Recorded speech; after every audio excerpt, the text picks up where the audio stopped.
하루하루 우리에게 주어진 삶을 살아가면서 감동스러운 부분은 특별히 사람인 우리가 또 다른 사람에게 감동을 하게 되는 부분은 언제일까요?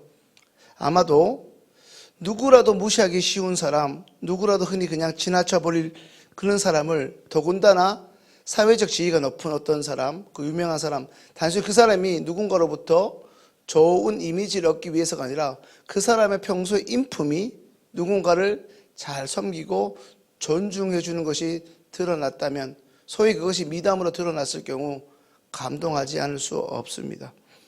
누가 봐도 사회적으로 경제적으로 유능한 사람이 어찌 보면 우리가 하찮게 여기는 그 사람을 자기가 동등한 사람으로 여기는 모습을 우리가 보게 될 때 그러합니다.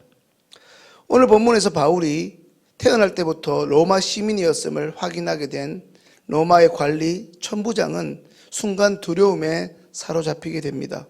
그 이유는 로마 시민인 바울을 재판도 하지 않고 쇠사슬로 결박하여 연행한 것도 모자라 채찍질하도록 명령한 그 사실만으로 그는 로마 당국으로부터 처벌받을 이유가 충분하였기 때문입니다.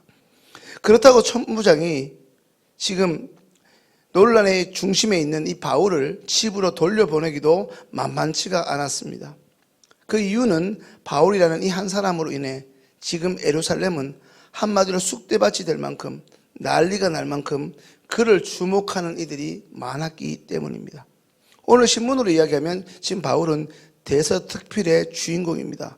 하여 하루가 지났음을 암시하는 다음 날, 날이 새자 날이 지나자마자 천부장은 예루살렘에 거주하는 유대인들이 이처럼 분노하면서 바울을 죽이고자 혈안이 되어 있는 그 이유가 무엇인지 알고자 하여 소위 진상조사를 하기 위해 유대인들의 종교회의로 잘 알려져 있는 오늘 우리가 읽은 성경의 공회라고 기록된 산헤드린 공의회, 그것을 소집합니다. 71명, 71명으로 구성된 이 산헤드린 공회는 유대인들의 최고 의결기구로서 의장은 오늘 기록되어 있는 대제사장이 맡았습니다. 당시 이스라엘을 통치하던 로마는 이 산헤드린 공의회에 유대인들의 소송 사건을 심리할 뿐 아니라 심지어 사형 판결을 내릴 수 있도록 권한을 부여하였습니다. 하지만 사형 집행만큼은 반드시 로마 황제의 승인을 얻도록 했습니다. 이제 오늘 본문 30절의 말씀을 함께 읽겠습니다. 이튿날 천부장은 유대인들이 무슨 일로 그를 고발하는지 진상을 알고자 하여 그 결박을 풀고 명하여 제사장들과 온 공회를 모으고 바울을 데리고 내려가서 그들 앞에 세우니라. 방금 읽은 30절을 보면 그 결박을 풀고라는 표현이 나옵니다. 본문에서 천부장이 바울의 결박을 풀어주었다는 이 말은 이제 바울이 그의 무죄가 입증되어서 석방되었다는 의미가 아닙니다. 아직 범죄 사실이 성립되지 않았거나 입증되지 않은 바울이 로마 시민의 권리로 인해 피의자나 피고가 아닌 자유인의 신분으로 이 산헤드린 공의에 참석했다는 의미입니다. 이제 23장 1절을 읽습니다. 바울이 공회를 주목하여 이르되 여러분 형제들아, 오늘까지 나는 범사의 양심을 따라 하나님을 섬겨노라 하거늘. 이제 산헤드린 공회 앞에 서게 된 바울은 좀 전에 말씀드린 것처럼 71명으로 구성된 그 산헤드린 의회 의원들 한 사람 한 사람을 지그시 주목하여 바라보면서 그들에게 어떤 안부의 인사도 하지 않고 오히려 담대하게 그들을 형제라고 호칭한 다음에 다음과 같이 이야기합니다. 오늘같이 나는 범사의 양심을 따라 하나님을 섬겨노라. 하나님을 믿는 저로서 오늘 이 본문을 읽으면서 참 감동이 되었습니다. 범사의 양심을 따라 하나님을 섬겨노라. 성도님들, 오늘 이 자리에 계신 성도님들도 이와 같은 바울의 고백을 다른 사람들 앞에서 하실 수 있겠습니까? 여러분들의 사장님 앞에서, 여러분들의 어쩌면 삶의 목줄을 쥐고 있는 그 사람 앞에서 나는 하나님을 섬기는 사람입니다. 담대히 고백하실 수 있겠습니까? 지금까지 사도행전 본문을 통해 살펴보았던 사도 바울의 행적을 한번 떠올려 보십시오. 사도 바울에게 행했던 그 유대인들의 모습도 한번 생각해 보십시오. 유대인들은 이 바울이 하나님의 율법과 성전을 모독했다면서 호시탐탐 기회만 있다면, 기회를 노려서 그를 죽이려고 했지만, 바울은 모든 면에 걸쳐 자신은 이제까지 행동이 자신에게 허락하신 그 믿음의 양심을 따라 하나님을 섬겼다고 증언하고 있습니다. 바로 그것입니다.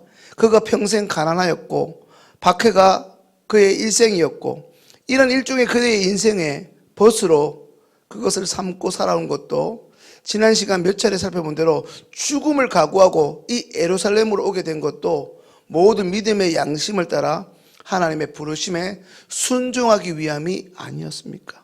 지난번 사도행전 20장에서도 살펴본 것처럼 에베소 장로들도 말렸고 수많은 믿음의 동지들이 말렸음에도 불구하고 나는 예루살렘으로 가야 한다며 고집을 부렸던 이유가 무엇입니까? 하나님의 부르심을 따라 믿음의 양심을 따라 살아온 그의 인생 여정이 아니었습니까?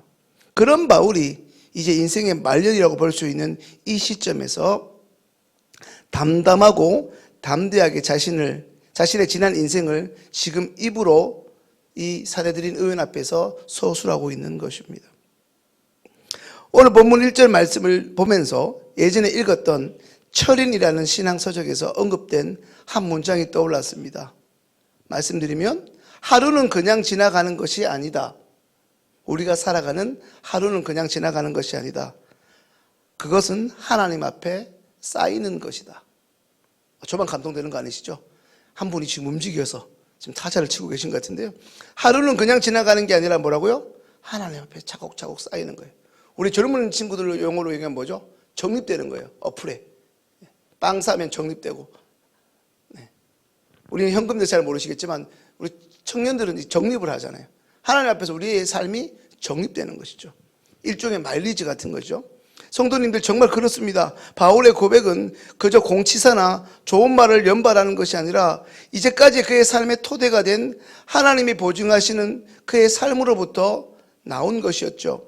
누구의 말대로 한 사람의 인생 말년은 어느 날 하늘에서 뚝 떨어지는 것이 아니라 제가 즐겨 사용하는 표현인 진공상태가 아니라 어느 순간 떨어지는 게 아니라 매일 우리가 맞이하는 일상의 삶에서 우리가 살아내는 오늘들의 연속물이고 결과이기 때문입니다. 하지만 사내들인 공회의 의장인 대제사장 아나니아는 이러한 바울의 말을 이런 지하에 무시합니다. 본문 2절을 함께 읽습니다. 대제사장 아나니아가 바울 곁에 서 있는 사람들에게 그 입을 치라 명하니, 그 입을 치라, 바울에게 이 말을 한 당시 제사장은 읽으신 대로 아나니아라는 사람이었습니다. 그는 기독교 역사에서 그 사람을 찾아보면 11조를 횡령할 만큼 탐욕스럽고 포악하며 심지어 폭력과 살인 청부도 불사할 만큼 잔인한 인간이었습니다. 공회의 의장인 아나니아 이 대제사장은 바울 곁에 있던 사람들에게 그의 입을 치라 명하였는데 이것은 유대인들에게 최악의 모독과도 같은 명령이었습니다. 이 말은 신앙의 양심을 따라 이제껏 하나님을 섬겨왔다는 바울의 인생 고백을, 바울의 인격을 무참히 짓밟은 말과 행동이 아닐 수 없었습니다. 한마디로 대제사장 아나니아는 바울의 말은 무시해도 좋다, 가치가 없다고 여긴 것입니다. 이제 3절 말씀을 함께 읽습니다. 바울이 이르되 회칠한 담이여 하나님이 너를 치시리로다. 내가 나를 율법대로 심판한다고 앉아서 율법을 어기고 나를 치라 하느냐 하니. 그러자 바울은 자신의 입을 치라 명한 이 대제사장 아나니아에게 회칠한 담이라고 일갈합니다. 이 표현은 이미 성도님들께서 잘 알고 계신 것처럼 우리 예수님께서 위선적인 겉과 속이 다른 그 서기관들과 바리새인들을 가리켜 하신 말씀과 다르지 않습니다. 무덤에 하얀 횟가루를 뿌리면 겉은 언뜻 깨끗해 보이지만 그 속은 변함없이 더러운 무덤인 것처럼 말입니다. 이와 같이 바울과 아나니아 이 두 사람 사이에서 소위 설전이 오고 가자 주변에서 사람들이 웅성웅성거리기 시작합니다. 이제 4절과 5절 말씀을 함께 읽습니다. 곁에 선 사람들이 말하되 하나님의 대제사장을 내가 욕하느냐?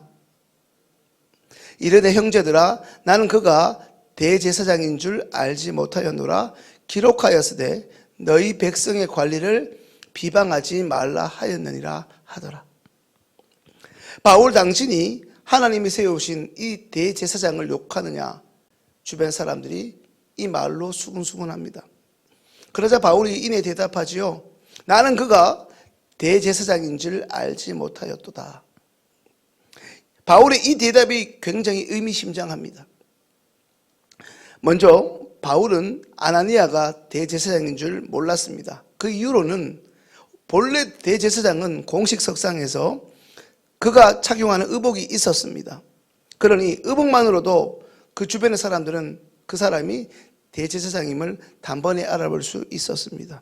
하지만 오늘 본문에서 확인할 수 있듯이 사람들이, 그 주변 사람들이 수근수근하여 그가 대제사장이었다는 것을 알려주기 전까지 바울이 전혀 몰랐다는 것은 천부장에 의해서, 노마 관리 천부장에 의해서 갑작스럽게 소집된 이 공회에 대제사장 아나니아가 평상복 차림으로 이 회의에 참여한 것으로 추측해 볼 수도 있고, 또 한편으로는 바울이 주님의 부르심으로 20여 년 동안 그가 속했던 유대교와 개종하여 단절된 삶을 살면서부터 지금 오늘 본문에 나오는 이 신임 대제사장 아나니아의 존재와 그의 얼굴을 전혀 몰랐을 가능성이 있습니다.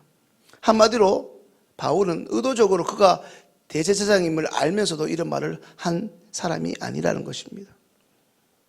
사람들이 바울에게 네가 어찌하여 하나님의 제사장을 모독하느냐, 이 말은 대제사장을 떠받드는 그들의 표현 그 이상도 그 이하도 아닌 것입니다. 분명 바울은 대제사장을 욕하지 않았습니다.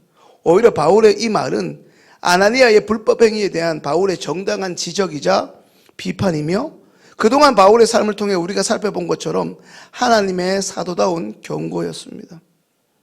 적지 않은 분들이 오해하고 계신 것처럼 이 대목이 바울이 아나니아에게 대제사장이라는 것을 몰랐다는 의미를 바울이 사과한 것으로 보는데 그렇지 않습니다. 왜냐하면 사도행전의 저자 누가는 있는 사실 그대로를 보고 기록하는 객관적인 서술을 일관되게 했다고 평가받는 성경 기자 중에 한 명이기 때문입니다.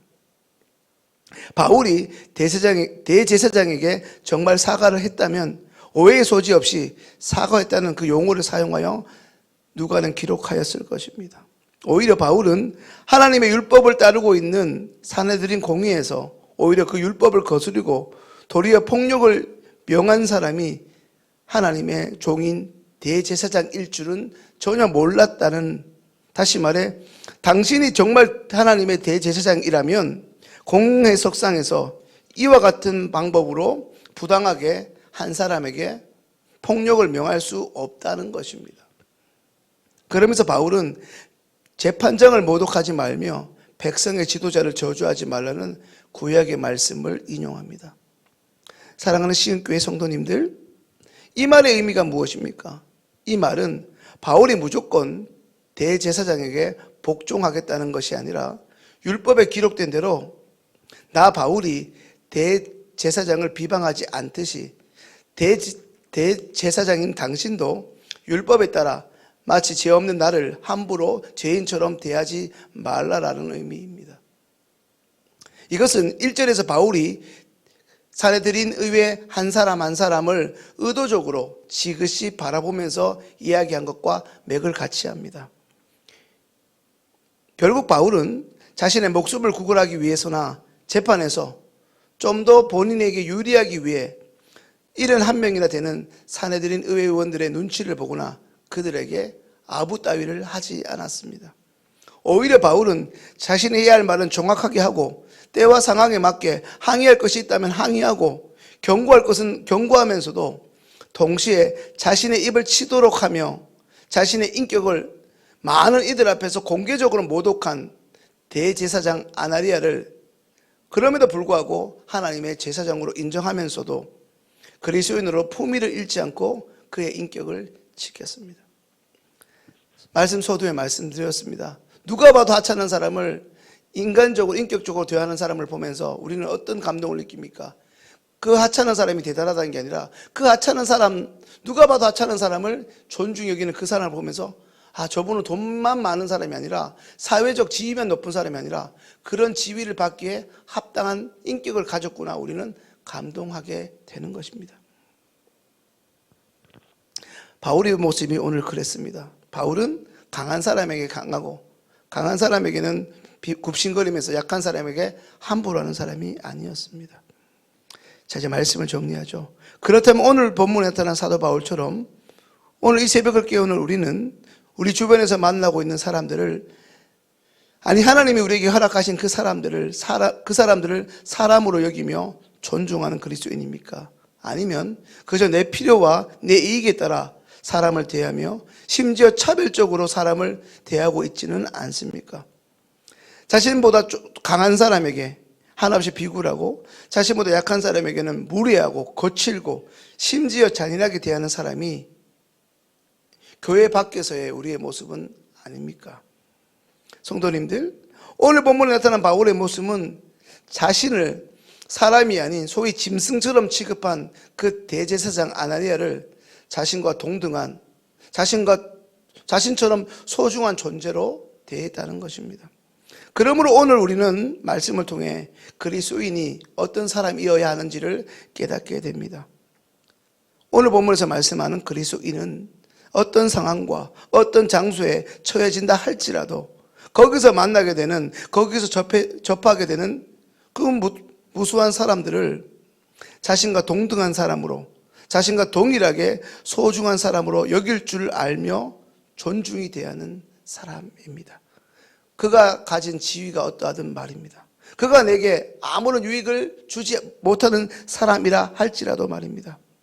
그렇게 우리에게 허락된 사람들을 그리스도의 마음으로 대할 수 있는 멋진 그리스도인들이 매일 이 새벽을 깨우는 우리 시흥의 성도님들 다 되실 수 있기를 주님의 이름으로 간절히 축원합니다. 그런 그리스도인들 덕분에 세상에서 소외받고 소망 없는 그 사람들조차도 하나님을 알게 되고 심지어 예배당에 나와 하나님을 만나게 되는 놀랍고 아름다운 일들이 우리 주변에서 많이 볼 수 있게 되기를 간절히 소망합니다.